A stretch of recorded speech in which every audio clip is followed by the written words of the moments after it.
एक मुलाकात ऐसी शख्सियतों के साथ जिन्होंने दिया है अपने जीवन को एक नया मुकाम। रूबरू कराएंगे ऐसी कुछ हस्तियों के साथ एक खास शख्सियत के साथ मुलाकात जयदेव पटेल के साथ नंबर 1 इंडिया न्यूज पर।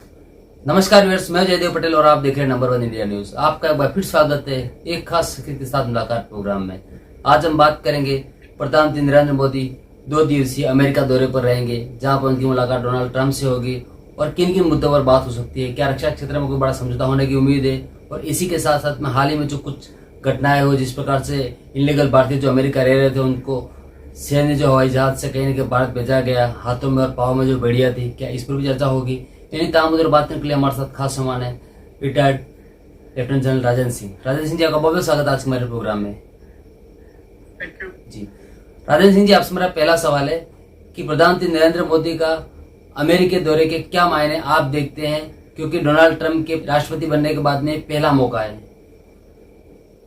हाँ, आप बिल्कुल ठीक कह रहे हैं। ये पहला मौका है कि हमारे देश के प्रधानमंत्री ट्रंप के ये जो नया सरकार जब बनी है तो उसके पहले महीने में ही हमारे प्रधानमंत्री यूनाइटेड स्टेट्स गए हैं और ये काफी अहमियत रखता है।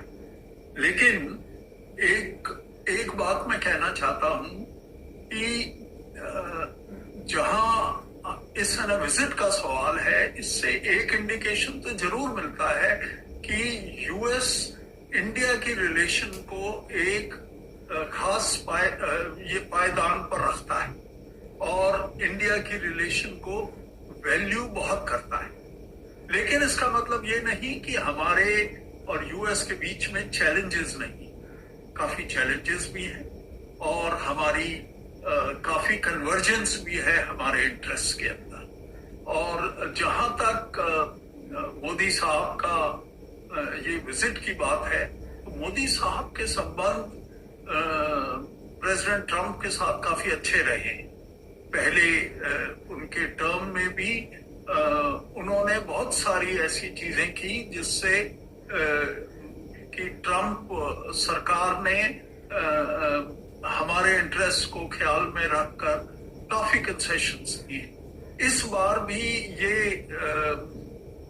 ऑप्टिमिस्ट ये समझते हैं कि मोदी साहब उनसे काफी कंसेशन ले लेंगे।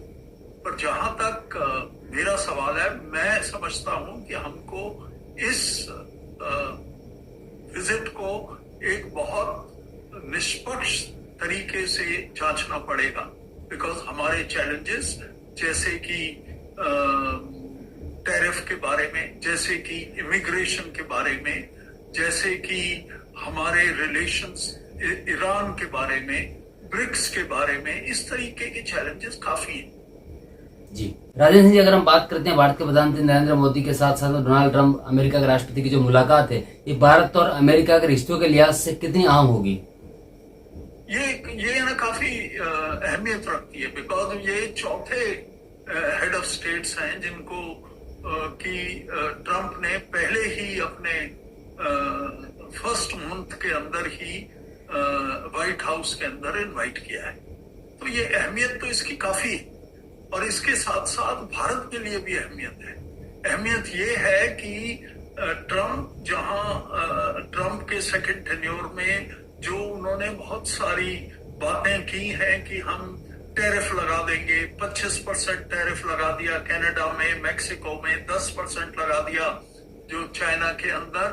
तो इतनी जल्दी लेकिन अभी तक कोई एक्शन इंडिया के खिलाफ नहीं हुआ है और हमारा ट्रेड यूनाइटेड स्टेट्स के साथ बहुत बड़ा है। यूनाइटेड स्टेट्स को हम मैक्सिमम एक्सपोर्ट्स करते हैं, तो अगर हमारे ऊपर टैरिफ लग गए फालतू, तो ये जरूर हमारे ऊपर इफेक्ट करेगा। तो इसलिए हमारे देश के प्रधानमंत्री यूनाइटेड स्टेट्स जाएंगे तो हो सकता है कि इन सब पहलुओं पर बातचीत हो और इससे पहले कि कोई प्रेसिपिटेटिव एक्शन यूनाइटेड स्टेट्स ले, इसका सॉल्यूशन ढूंढ लिया जाए। पिछली बार बहुत कोशिश की गई थी कि ट्रेड एग्रीमेंट साइन हो जाए। ट्रेड एग्रीमेंट उस समय साइन नहीं हुआ। हालांकि हमारे रिलेशनशिप्स बहुत अच्छे थे उस वक्त यूनाइटेड स्टेट्स के साथ, अभी भी अच्छे हैं। तो अभी तो ये टाइम ही बताएगा कि मोदी साहब कितने कंसेशंस यूनाइटेड स्टेट्स से ले सकते हैं। जी राजेंद्र सिंह जी, अगर हम बात करते हैं तो पीएम मोदी और डोनाल्ड ट्रंप की मुलाकात से क्या आपको लगता है रक्षा के क्षेत्र में भी कोई बड़ा समझौता होने की उम्मीद है या हो सकता है? देखिए, जहां तक डिफेंस कॉपरेशन की बात है, हमारा मैक्सिमम कॉपरेशन डिफेंस का यूनाइटेड स्टेट्स के साथ है। और इसके साथ साथ मैं एक चीज ये बोलना चाहता हूं कि डिफेंस कॉपरेशन के अंदर हम अपने ऑप्शंस खुले रखना चाहते हैं हर वक्त से। रशिया से हमारे मेजर वेपन सिस्टम्स वगैरह आते हैं, लेकिन रशिया जो पहले 60-70% ऑफ इंपोर्ट्स इंडिया के जो डिफेंस इक्विपमेंट के थे, वो कम होकर अभी 40% के आसपास रह गए हैं। और इसके साथ साथ यूनाइटेड स्टेट्स के साथ हमारे जो संबंध हैं, हमारे जो डिफेंस कॉपरेशन है, वो है ना काफी बढ़ गया। जी ट्रंप की पहली टर्म के अंदर बहुत सारे समझौते हुए थे, बहुत सारी बातें हुई थी। सबसे पहले तो उन्होंने क्वाड को स्ट्रेंथन किया था, रिवाइव किया। और ये है ना, मेरा ख्याल है डायरेक्शन आगे भी चलता रहेगा, और जिससे कि हमारी डिफेंस नीड्स में जरूर सहायता मिलेगी। इसके साथ साथ बहुत सारी आर्म्स डील भी हुई थी और ट्रेड भी बढ़ा था। और एक जो हमारी स्ट्रेटेजिक पार्टनरशिप है, इसको रिवाइवल किया गया था। और एक बहुत सारे एग्रीमेंट्स हमने साइन किए, जैसे कि COMCASA communication compatibility and security agreement, और इस तरीके के कई एग्रीमेंट हमारे यूनाइटेड स्टेट्स के साथ हुए। अभी जो हमारी नीड्स हैं, वो नीड्स बेसिकली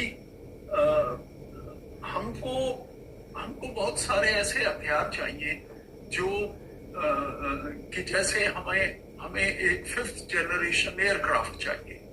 यूनाइटेड स्टेट्स चाहता है कि हम उनसे वो एयरक्राफ्ट लें। उन्होंने उसको अभी रिसेंट जो एयर शो हुआ था बेंगलोर में और जो हो रहा है, उसके अंदर भी भेजा। एक और ऐसा ही एयरक्राफ्ट जो हम रशिया का भी इवेलुएट कर रहे हैं। तो यूनाइटेड स्टेट्स चाहता है कि हम ये सब उनसे लें। इसके साथ साथ होविट्जर, यूएवीज और ये मरीन्स के ये सबमरीन्स के इक्विपमेंट, ये बहुत सारे ऐसे वेपन सिस्टम्स हैं जो हम ऑलरेडी जिसकी नेगोशिएशंस चल रही हैं। लेकिन 2-3 चीजें हमारे और यूनाइटेड स्टेट्स के डिफेंस रिलेशनशिप में आड़े आती हैं। जहां तक रशिया की बात है, रशिया और हमारी जब डिफेंस की कोई डील होती है तो उनको कोई हेजिटेशन नहीं होती ट्रांसफर ऑफ टेक्नोलॉजी। जबकि यूनाइटेड स्टेट्स के अंदर यूनाइटेड स्टेट्स की फर्म्स के साथ जब हमारी डीलिंग होती है तो उनकी काफी रिस्ट्रिक्शंस होती हैं और वो काफी हेजिटेंट है। हालांकि ये हेजिटेंसी अभी थोड़ी कम हुई है, लेकिन फिर भी अभी भी काफी हेजिटेंसी बाकी है। दूसरी बात है रिलायबिलिटी की। जहां तक हमारे देश का सवाल है, हमको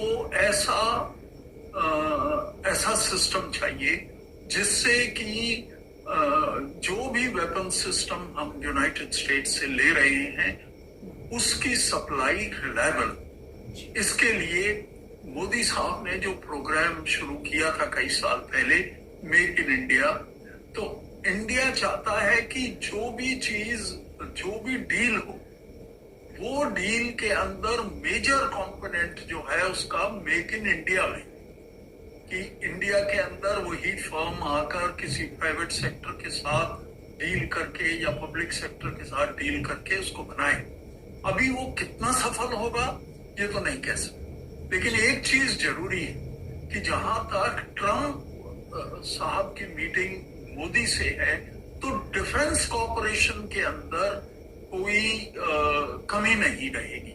हालांकि ट्रंप साहब ने पहले टर्म में भी S-400 जो हम USSR से रशिया से ला रहे थे, उसके बारे में काफी ऑब्जेक्शन किए थे और हमारी रिलेशनशिप के अंदर बहुत सारी कठिनाइयां भी आई थी।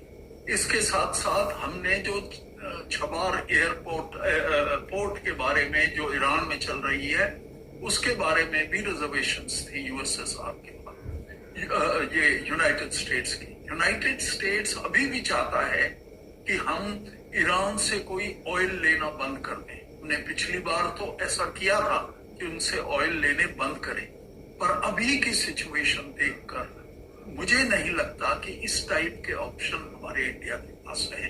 और आखिर में ये एक और चीज है जो ट्रंप ने ओपनली कही है कि वो ब्रिक्स की कंट्रीज के ऊपर मैसिव सैंक्शंस लगाएगा। अगर हम ब्रिक्स की जो करेंसी है, तो उनकी इंटरनेशनल करेंसी डॉलर के बदले ब्रिक्स की कोई करेंसी को करेंगे। अभी तक तो ऐसा कोई प्रपोजल नहीं है, लेकिन जो है जितने भी एक्सपर्ट्स हैं, डिफेंस एक्सपर्ट्स और बाकी फाइनेंशियल एक्सपर्ट्स, वो समझते हैं कि BRICS over a period of time ये हमारी इंटरनेशनल करेंसी डॉलर से ब्रिक्स की करेंसी में तब्दील करना चाहेगा। वो होगा या नहीं, only time will tell. Rajesh Singh ji, आपसे मेरा एक आखिरी सवाल है कि हाल ही में हमने देखा कि जिस तरह से अमेरिका में जो इनलीगल तरीके से भारतीय रह रहे थे, उनको अमेरिकी सैन्य हवाई जहाज से भारत भेजा गया, जिसमें उनके हाथ बंधे हुए थे, पाँव में बेड़िया थी, जिसका मुद्दा जोर शोर से पूरे विपक्षी संसद तक उठाया। तो क्या आपको लगता है कि इस मुद्दे पर भी डोनाल्ड ट्रंप और पीएम मोदी के बीच चर्चा हो सकती है? हाँ, जरूर चर्चा होगी, बट मेरे को नहीं लगता कि ये मेन इश्यू होगा, बिकॉज इसके बारे में दो तीन बातें हमको पॉलिटिक्स साइड, दो तीन बातें हमको ख्याल में रखनी चाहिए। सबसे पहले तो जो जितने भी इलीगल इमिग्रेंट्स हैं, वो ये ट्रंप के जमाने में पहली बार नहीं हो रहा।